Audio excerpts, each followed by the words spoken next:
नमस्कार, मैं गुप्तेश्वर पांडे बिहार से बोल रहा हूं। कल तक मैं डीजीपी था। कल मैंने शाम को वीआरएस ले लिया। आज मैं पूर्व डीजीपी बिहार हूं। आप जितने भी लोग जुड़े हुए हैं मेरे सोशल मीडिया से, जो मुझे सुन रहे हैं, सबको मैं प्रणाम करता हूं और सबका आशीर्वाद चाहता हूं। आज का दिन मेरे लिए बड़ा भावुक है। जिस फोर्स के साथ, जिस बल के साथ, जिस सेवा में मैं था, लगभग 34 वर्षों तक उसमें काम किया और लाखों सिपाहियों, हवलदार, सब इंस्पेक्टर, इंस्पेक्टर और पुलिस पंक्ति के जितने ऊपर से नीचे पदाधिकारी हैं, उनसे मेरा बहुत ही नज़दीक का संबंध रहा और उस पुलिस परिवार को छोड़ने की, उनसे बिछड़ने की जो पीड़ा है वो मेरे मन में है। और मैं तमाम अपने उन सिपाहियों को, बहादुर सिपाहियों को, हवलदार भाइयों को, उन तमाम पुलिस पदाधिकारियों को, थाना प्रभारी हों, इंस्पेक्टर हों, डीएसपी हों, एसपी हों, उसके ऊपर के जितने पदाधिकारी हों, मैं बहुत बहुत हृदय से आभार व्यक्त करता हूं, उनके प्रति अपनी कृतज्ञता व्यक्त करता हूं कि जहां जिस मिशन पर उनको लगाया, उन्होंने बहादुरी के साथ काम किया। और मैं जो एक पुलिस को जनता के नज़दीक ले जाना चाहता था, जो दूरी एक आम पुलिस, आम पब्लिक और जनता के बीच में, उस दूरी को कम करने का जो मेरा प्रयास किया था, उसमें बहुत मुझे सहयोग मिला अपने बल से। खास करके कोरोना के टाइम में जिस तरह से रात दिन जग करके हमारे सिपाही, हवलदार, थानेदार, सारे पंक्ति के सभी पदाधिकारियों ने सेवा का काम किया, उससे पुलिस के प्रति बहुत सकारात्मक भाव आम जनता में गया है, सकारात्मक संदेश आम जनता में गया है। ये कहने की बात नहीं है कि पुलिस की छवि बहुत ही नकारात्मक है, यही नहीं सब जगह। और बहुत बड़ा आस्था का संकट है, विश्वास का संकट है। जो समाज के शोषित हैं, दलित हैं, वंचित हैं, जो समाज के सबसे निचले पायदान पर खड़े हुए लोग हैं, उनका भरोसा पुलिस में कम हुआ है, कम है।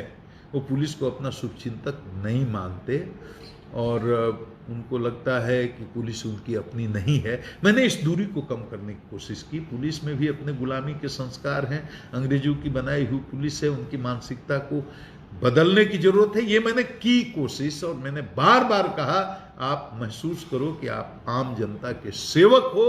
और इसीलिए मैं कई जगह, हर प्लेटफॉर्म पर, और शुरू से, ये नहीं कि डीजी बनने के बाद, जहां एसपी रहा तो, डीआईजी रहा तो, आईजी रहा तो, मैं हमेशा पब्लिक प्लेटफॉर्म से बात बोलता रहा हूं कि हमारी नज़र में वही पुलिस कर्मी या पुलिस पदाधिकारी हीरो है जिससे गुंडे डरें, बदमाश डरें, कानून को तोड़ने वाले डरें, अपराधी वाले डरें, लेकिन आम जनता ना डरे। आम जनता जिसको प्यार करे, आम जनता जिसमें अपनी आस्था व्यक्त करे, आम जनता का जिस पर भरोसा हो, वो पुलिस पदाधिकारी मेरी नज़र में हीरो है। और ये मेरी शुरू से कोशिश रही है। डीजीपी जब बिहार का मैं बना तो मुझे पूरे बिहार स्तर पर काम करने का मौका मिला और इसी अपने तरीके से मैंने कम्युनिटी पुलिसिंग, जो मैं शुरू से करता आया था, वो मैंने किया और हमारे सभी लोगों ने, भाइयों ने सहयोग दिया।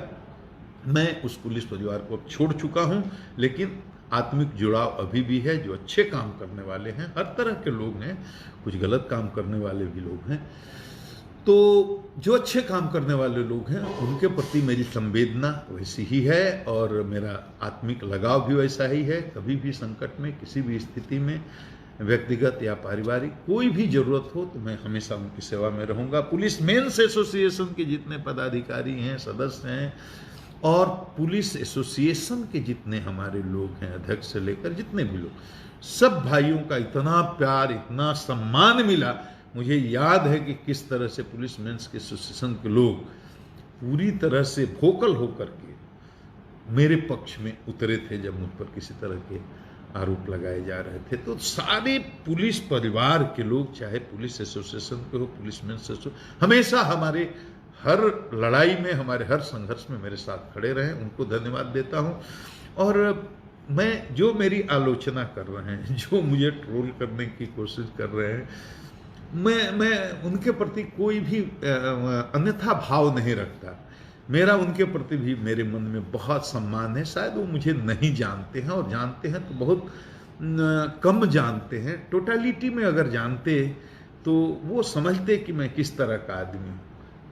और जो लोग जानते हैं, बक्सर के लोगों को तो बताने की जरूरत नहीं है, बक्सर के भी बहुत लोग जुड़े हुए हैं, सुन रहे होंगे, वो तो जानते हैं। हमको देखा है किस तरह के परिवार से आता हूँ, गरीब किसान का बेटा हूँ, और वहाँ से किस तरह संघर्ष। गांव मेरा बक्सर से 20, 22, 23 किलोमीटर की दूरी पर एक पिछड़ा हुआ गांव। जब मैं वहाँ पैदा हुआ, बिजली नहीं थी, सड़क नहीं था, पानी नहीं था, और स्कूल नहीं, हॉस्पिटल नहीं, कुछ भी नहीं। हम लोग तो शीशी आती थी दवा की, उसके ढक्कन में छेद करके कपड़े का बत्ती बना करके मां लगा देती थी, किरासन तेल भर देती थी, उसकी रोशनी में पढ़े हैं।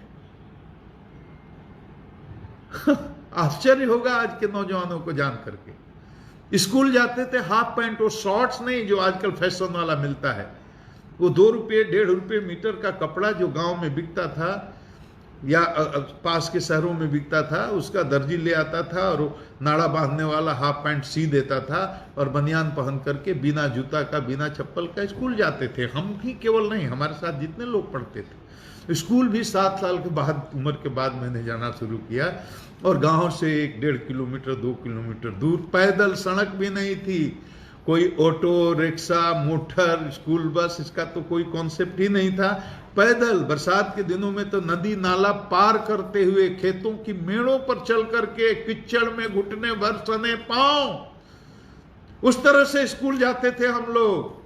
कुएं के पानी से पांव को धो करके फिर बैठते थे। और बैठने के लिए क्या था, स्कूल का मतलब क्या, एक फूस की झोपड़ी, एक बड़ा बरगद का पेड़ था, गुरुजी बैठते थे खटिया पर, हम लोग बैठते थे बोरा पर। बोरा मतलब रैग अपने साथ ले करके जाते थे, एक प्लास्टिक के झोरे में स्लेट पेंसिल ले करके जाते थे। वैसे तो पढ़ाई लिखाई हुई,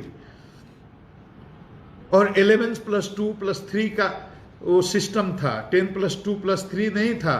11वीं क्लास को मैट्रिक बोला जाता था। तो बक्सर चले आए।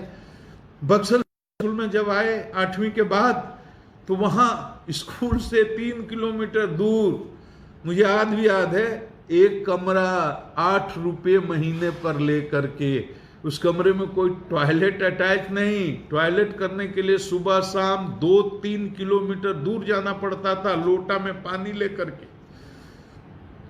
सोचिए कि सुबह में 2.5-3 किलोमीटर जाना शौच के लिए, और शाम को भी जाना, उतनी ही दूरी तय करके आना, और फिर वहां से 3 किलोमीटर स्कूल जाना पैदल, और वहां से लौट करके आना, फिर अपने हाथ से खाना बनाना स्टोव पर किरासन भर के।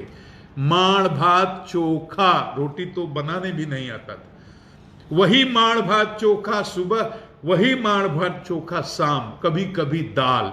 दाल बनाने में तो इतनी परेशानी होती थी कि हम लोग बनाते ही नहीं थे। माड़ भात चोखा, नमक, हरी मिर्च, ये खा खा करके मैं जवान हुआ हूं।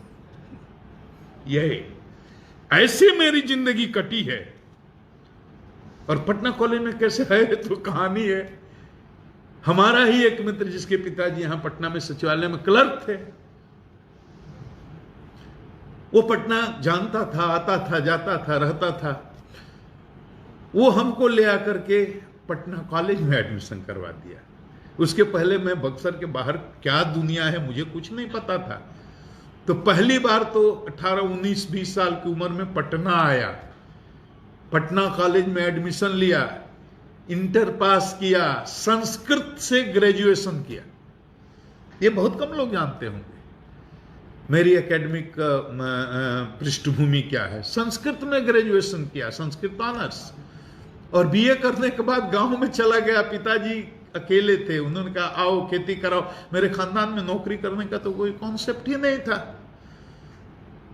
और ये भी कम लोग जानते होंगे। बक्सर के लोगों को तो पता है, बक्सर के अभी हजारों लोग, कम से कम समझते लोग सुन रहे होंगे लाइव, वो तो जानते हैं। मेरे पिताजी अनपढ़, मेरी माँ अनपढ़, मेरे बाबा अनपढ़, मेरी दादी अनपढ़, मेरे परदादा अनपढ़, मेरी परदादी, 4 पीढ़ियों में, इससे ऊपर का तो अपनी पीढ़ी का कोई इतिहास भी नहीं जानता है।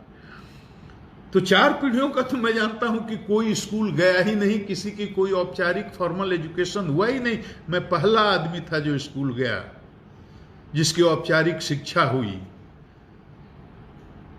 ऐसे अनपढ़ परिवार में मेरा जन्म हुआ था। पटना आया, बीए करने के बाद पिताजी ने कहा पढ़ने का क्या मतलब, अब खेती करो, और मैं खेती करने लगा। 4-6 महीने के बाद किसी आदमी ने सलाह दिया कि आपको आगे भी पढ़ाई करनी चाहिए, तो फिर आकर के एमए में एडमिशन ले लिया। और एमए में एडमिशन लिया तो किसी ने कहा कि नहीं सिविल सर्विस की भी तैयारी करनी चाहिए, तो सिविल सर्विस की तैयारी में भी लग गया। अब बीए पास करने तक मेरा ये अंडरस्टैंडिंग था कि मुझे नहीं मालूम था कि इस देश में कितने राज्य हैं, उनकी राजधानियां कहां हैं। ये मेरे जनरल नॉलेज का स्तर था। मैं सही सही बता रहा हूं। जब यूपीएससी की तैयारी में लगा, उसके बाद ये सब जानना जरूरी था, तो जाना, मेहनत किया। और 1 साल की मेहनत के बाद मेरा इंडियन रेवेन्यू सर्विस में हो गया। मैं ज्वाइन कर लिया, और ज्वाइन करने के बाद उसमें मेरा मन तो लगना नहीं था। मुझे तो मैथमेटिक्स और साइंस में कोई इंटरेस्ट नहीं था। तो 11वीं की परीक्षा में मैं तो स्कूल के इंटरनल एग्जामिनेशन में फेल हो गया था साइंस में। वो तो प्रिंसिपल साहब का धन्यवाद, अब दिवंगत हो चुके हैं, जिन्होंने मुझे ह्यूमैनिटीज से अपीयर होने की अनुमति दे दी, और मैं ह्यूमैनिटीज से किसी तरह से मैट्रिक पास करके पटना कॉलेज में आकर के एडमिशन ले लिया।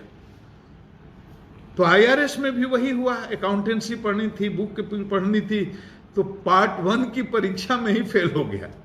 मुझे लगा कि इसमें कोई गुजारा नहीं होने वाला है, मेरा ये काम मुझसे होने वाला नहीं है। यूपीएससी फिर दिया था, आईपीएस में हो गया, तो मैं आईपीएस में हो गया, और मुझे बिहार काडर भी मिल गया।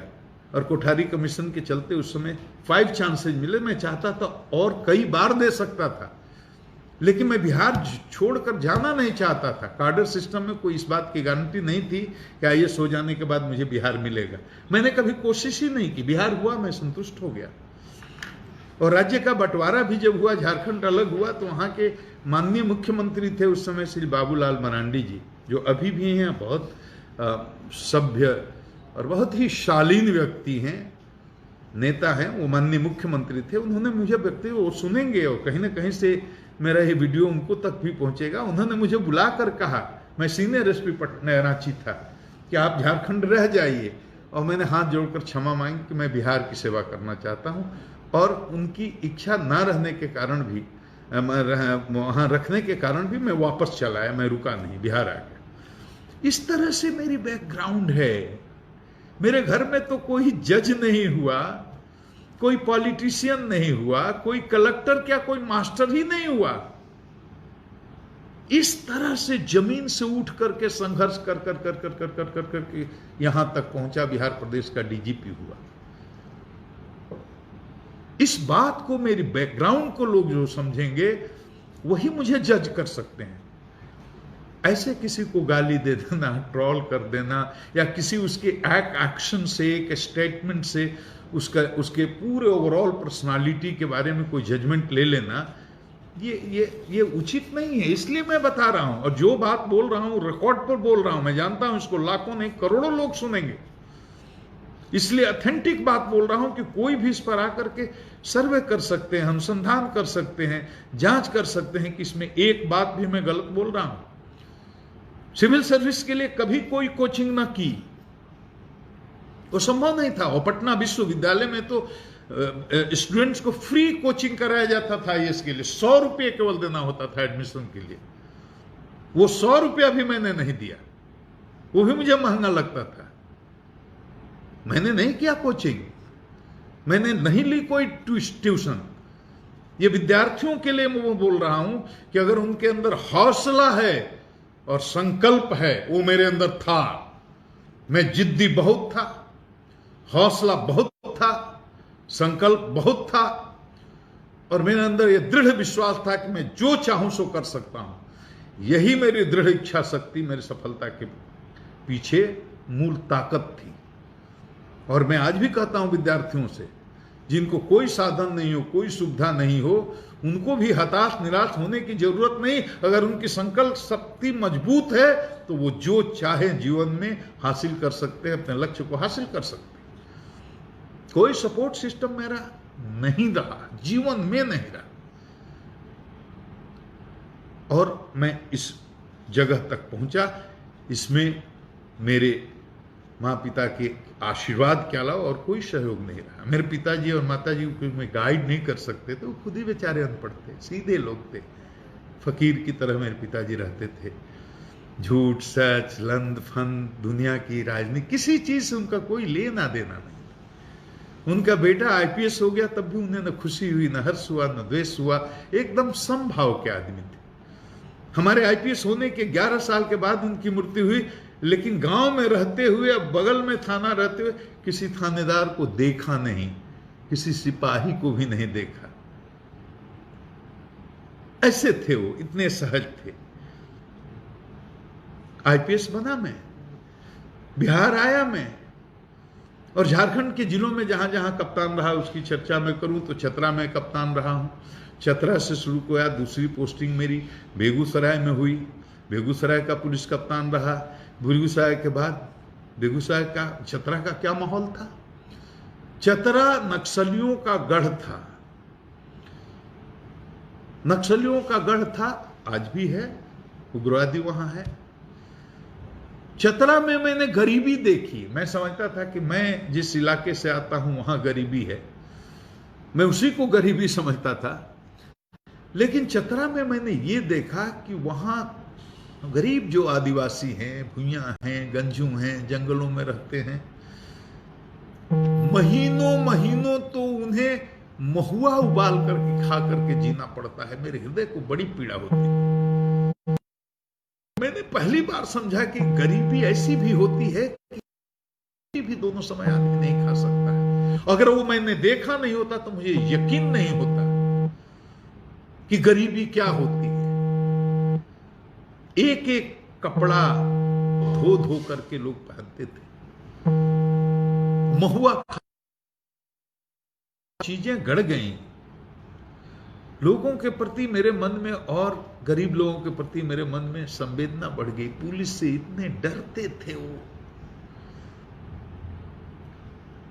वहां से मुझे बेगूसराय भेजा गया। बेगूसराय अपराध के मामले में शीर्ष स्थान पर बिहार में था। जितने बिहारी हैं इस बात को जानते हैं क्या हालत थी बेगूसराय की 90 के दशक में। इतने दुर्दांत अपराधी थे, बड़े बड़े, और जाने के 8 महीने के अंदर मुठभेड़ों में 40 लोग मारे गए। क्लीन मुठभेड़, कोई नहीं कह सकता कि कोई फर्जी मुठभेड़ थी, किसी को पकड़ करके मार दिया गया। हजारों लोगों ने सरेंडर किया, लाइन लगी रहती थी कोर्ट में सरेंडर करने के लिए, और जो एक बार जेल जाता था वो बेल करा करके बाहर निकलने की हिम्मत नहीं करता था। आप 93-94 का जो हमारे मित्र देखे, और 94 2 वर्ष जहां मैं एसपी रहा, उसका अपराध आंकड़ा का अध्ययन करें। मेरे जाने के 6 महीने के बाद कैसे हालात बिगड़े, बदले। रोड डकैती शून्य, पेट्रोल पंप लूट शून्य, हाउस डकैती शून्य, बैंक डकैती शून्य, फिरौती के लिए अपहरण शून्य। ये जादू नहीं था, यहां वहां के लोगों का कमाल था। मैं अपनी काबिलियत नहीं गिना रहा हूं, मैं तो कम्युनिटी पुलिसिंग की बात कर रहा हूं कि जाने के बाद 500 गांवों में मैंने नौजवानों को संगठित किया, और हमने बोला कैसा बेगूसराय चाहिए? क्या चोर, रंगदार और अपराधी केवल यहां रहेंगे, या आम आदमी को भी शांति से जीने का हक है? नौजवानों ने कहा नहीं, शांति चाहिए, आम आदमी को शांति चाहिए, हम अपराध की संस्कृति के खिलाफ हैं। हमने कहा खड़ा हो मेरे साथ, मेरा सहयोग करो, और नौजवान जागे, खड़े हुए, मेरे साथ सहयोग किया सूचनाओं से। उसका नतीजा हुआ कि 40 अपराधी मारे गए, हजारों ने सरेंडर किया, और अपराध का ग्राफ ड्रास्टिकली गिरा। आंकड़ा का अध्ययन करके आप देख सकते हैं। 2 साल से कुछ 2-4 महीने अधिक हुए थे, ये मध्य बिहार पूरा जल रहा था नक्सली हिंसा के चपेट में। चरमपंथी वामपंथी ताकतें भी आपस में लड़ रही थी। CPI ML versus party unity versus CPI ML, कहीं कहीं एमसीसी था। और फिर इनके विरोध में जो ताकतें खड़ी हुई थी लड़ने के लिए, उनसे जब लड़ाई होती थी तो ये साथ हो जाते थे। इस लड़ाई के दौरान में बड़े बड़े जनसंहार हुए, गया से लेकर जहानाबाद, औरंगाबाद, और जहानाबाद को तो लैंड ऑफ मसाकर कहा ही जाता है।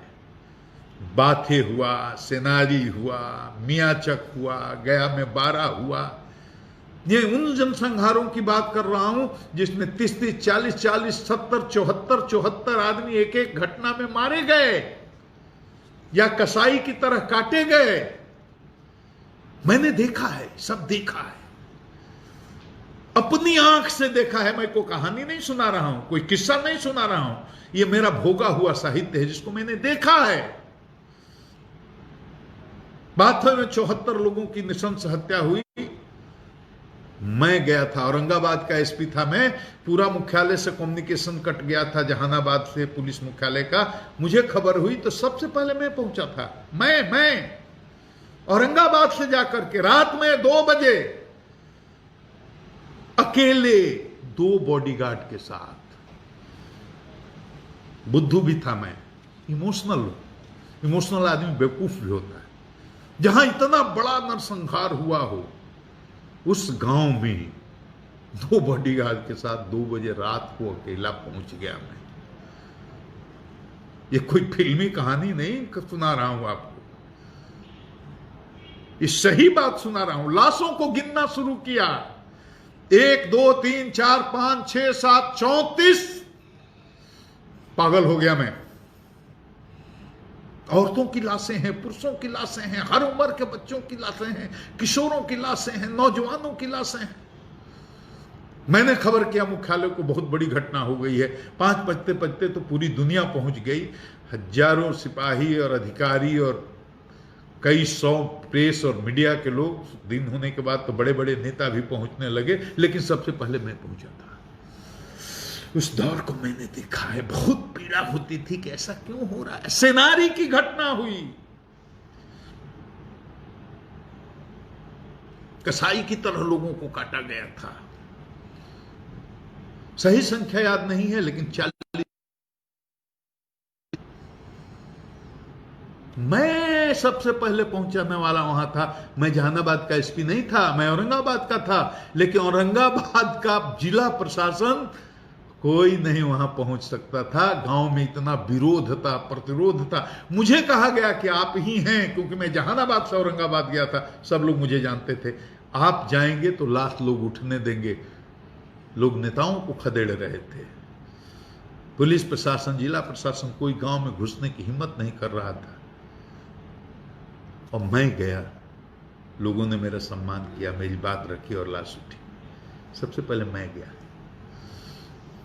वो दृश्य देख करके मेरे रोंगटे खड़े हो जाते हैं। आंखों से देखा है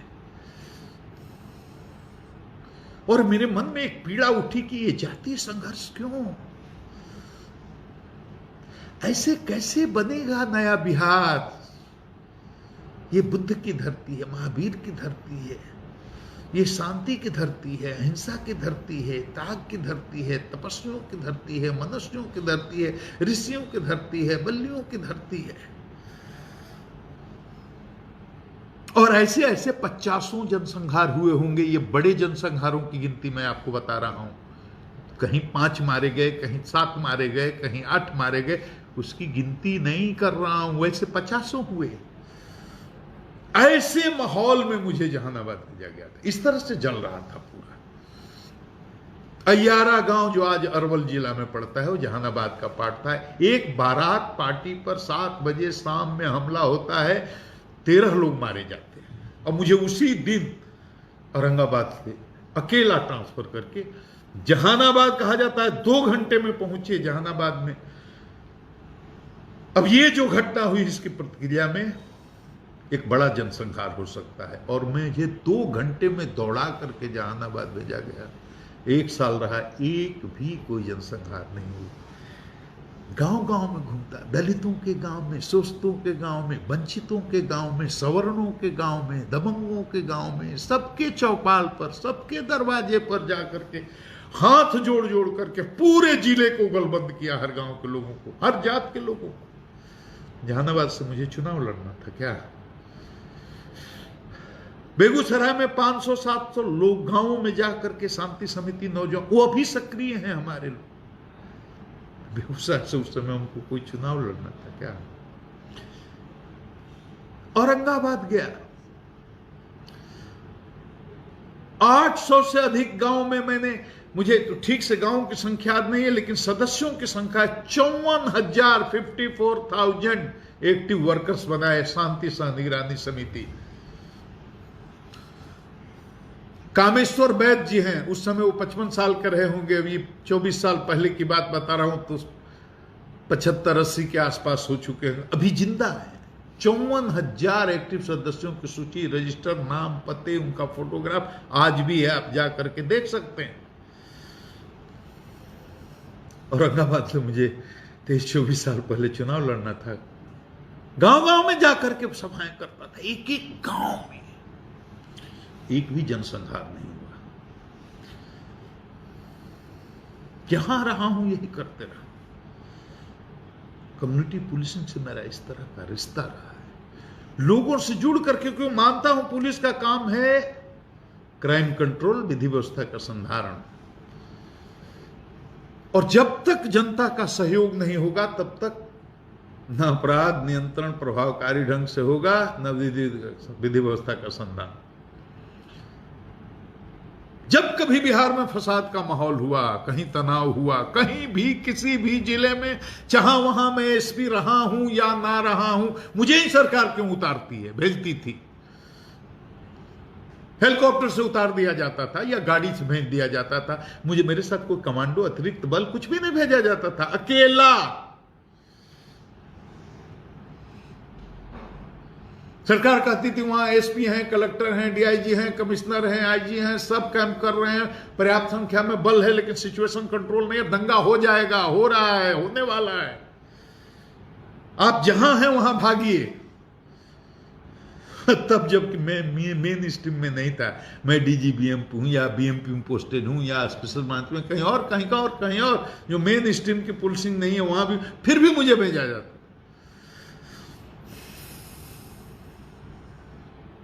और मेरे पहुंचने के पहले, जहां जब मैं पहुंचता था उस तब तक आधा समस्या समाप्त, 50% प्रॉब्लम ओवर। क्यों?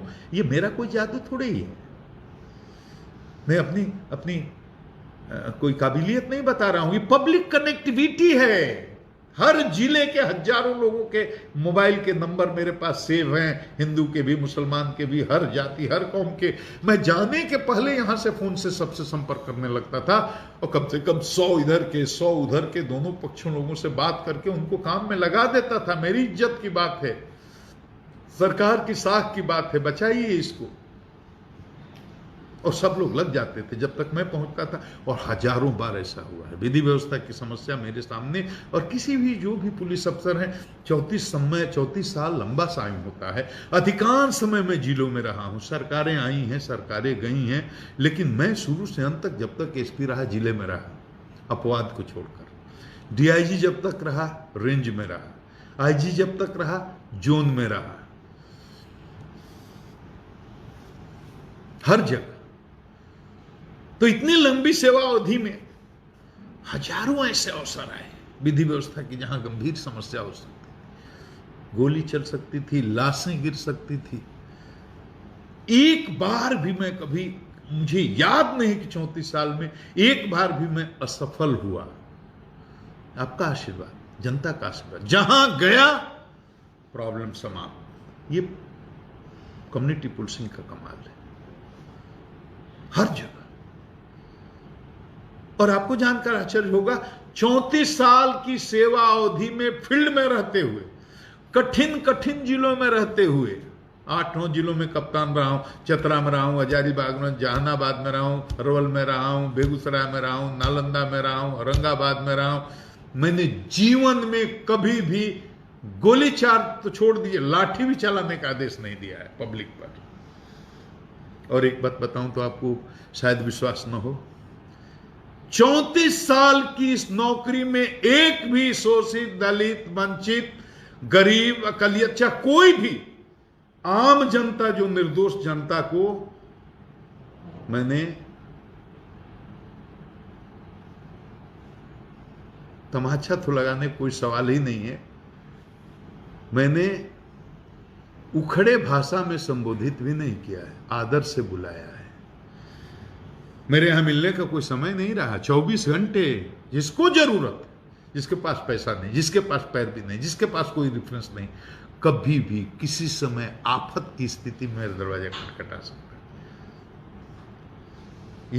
ये मैं कोई भाषण नहीं दे रहा हूं, जहां जहां एसपी रहा हूं वहां वहां जाकर पूछ लीजिए, चाहे वो औरंगाबाद, चाहे वो जहानाबाद, चाहे वो अरवल, चाहे वो नालंदा, चाहे वो बेगूसराय हो।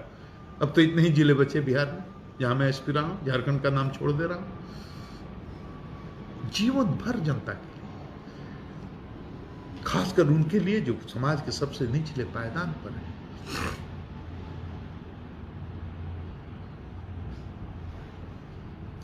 जनता से जुड़े रहना मेरे स्वभाव में शामिल है।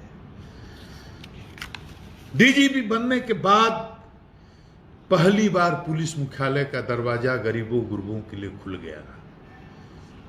कोरोना शुरू में तो 2-3 महीने बहुत डिस्टर्ब किए, लेकिन एक बड़ा सा हॉल नीचे खोल दिया गया कि कोई भी रिक्शा वाला, ठेला वाला, जूता सीने वाला, गरीब हो, अमीर हो, कोई भी व्यक्ति, किसी जात का, किसी मजहब का, किसी धर्म का, सीधा बिना पैरवी के, बिना रेफरेंस के डीजी के दरवाजे पर ऑफिस में आ सकता है। सम्मान से उसको बैठाया जाए। एक भी आदमी नहीं कह सकता है कि डीजी साहब के यहां जनता दरबार में गए, हमको भगा दिया गया, हमारी बात नहीं सुनी गई। यह कह सकता है कि हमारा काम नहीं हो पाया, यह नहीं कह सकता कि भगा दिया गया। कोरोना में जबकि मिलना मना है, उसमें भी 150 आदमी आ जाते थे। कल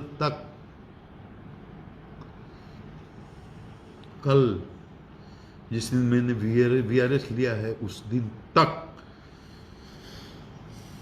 एक एक आदमी की बात को सुनना, और 2-3 आईपीएस अधिकारी मेरे साथ बैठते थे, संबंधित एसपी से फोन से बात करना, पूरा उनके आवेदन को कंप्यूटर पर चढ़ाना, फिर वहां एसपी की कार्रवाई की मॉनिटरिंग वीकली करना, इस तरह से काम किया।